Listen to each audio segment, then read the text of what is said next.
Selamat pagi, Jemaat Gereja Kristen Kalam Kudus Ambon. Apa kabar semuanya? Mari kita sama-sama merenungkan firman Tuhan dan berdoa terlebih dahulu. Bapa, di dalam masa Adventus ini, biarlah kami lebih memfokuskan hati, pikiran, tenaga, hidup, semuanya Tuhan, untuk menantikan Engkau sendiri menyatakan dirimu lebih mendalam lagi kepada setiap pribadi kami. Tolong kami bersama-sama Tuhan untuk memahami apa yang menjadi kehendak Tuhan dan berjalan di dalam kesetiaan dan ketaatan. Terpujilah nama Tuhan, kami sudah berdoa dan mengucap syukur di dalam nama Yesus. Haleluya, amin. Jemaat, pagi hari ini renungan firman Tuhan diambil dari Injil Markus. Pasal pertama ayat kedua sampai keempat, demikianlah firman Tuhan. Seperti ada tertulis dalam kitab Nabi Yesaya, lihatlah, aku menyuruh utusanku mendahului engkau. Ia akan mempersiapkan jalan bagimu. Ada suara orang yang berseru-seru di padang gurun. Persiapkanlah jalan untuk Tuhan, luruskanlah jalan baginya. Demikianlah Yohanes Pembaptis tampil di padang gurun dan menyerukan, bertobatlah dan berilah dirimu dibaptis dan Allah akan mengampuni dosamu. Jemaat sekalian, kalau ada satu orang yang penting yang rencana untuk berkunjung ke salah satu negara, pasti ada dua hal yang akan terjadi. Yang pertama, itu akan muncul pemberitaannya, ya. Kapan orang tersebut akan berkunjung dan semua media massa akan mengulas perihal kedatangannya. Kemudian yang kedua, akan ada orang yang diutus untuk mempersiapkan jalan baginya, atau yang biasa disebut mengirim intelijen. Ya, contoh waktu Presiden Amerika mau berkunjung ke Indonesia, jauh-jauh hari itu sudah disiarkan di televisi lokal bahwa Presiden Amerika Serikat akan datang berkunjung ke Indonesia. Dan bukan hanya itu saja, sudah pasti ada anggota-anggota intelijen diutus mempersiapkan jalan bagi Presiden Amerika dan melihat situasi keamanan apakah memungkinkan bagi presiden mereka, atau jangan-jangan situasi keamanan tidak memungkinkan. Sama halnya ketika juru selamat akan datang, ya.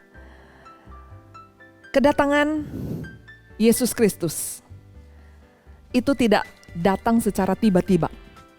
Karena pemberitaan tentang kedatangannya itu sudah diberitakan jauh-jauh hari oleh Nabi Yesaya. Bahkan ada orang yang mempersiapkan kedatangannya, yaitu Yohanes Pembaptis.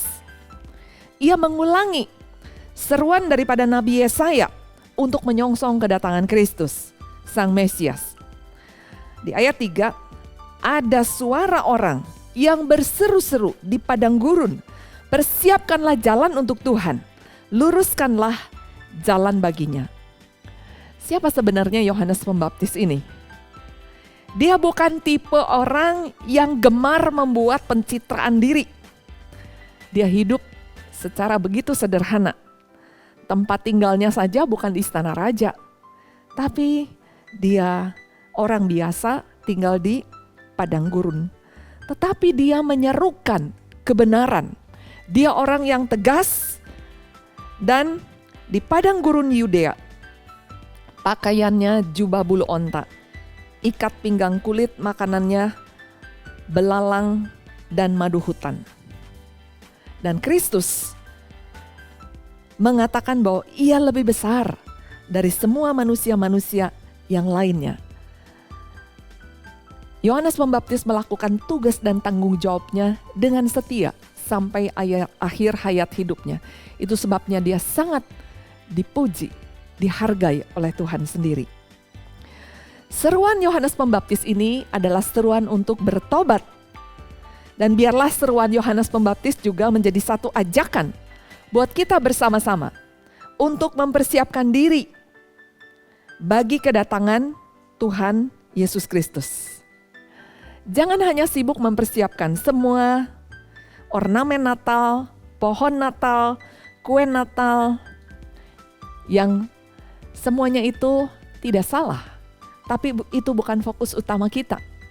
Tetapi fokus utama kita adalah mempersiapkan hati melalui pertobatan yang sungguh-sungguh. Karena persiapan hati jauh lebih penting.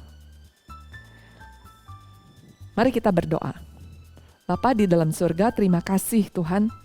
Renungan pagi hari ini yang singkat mengingatkan kami lagi.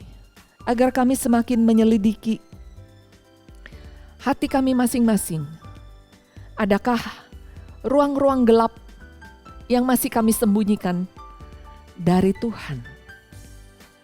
Biarlah Tuhan ada pertobatan yang sungguh-sungguh, sehingga ada transformasi, ada perubahan hidup yang nyata di dalam diri kami, sehingga kami semakin berbuah bagi kerajaan Allah. Demi nama Yesus kami sudah berdoa dan mengucap syukur. Haleluya. Amin. Sampai jumpa, Tuhan berkati.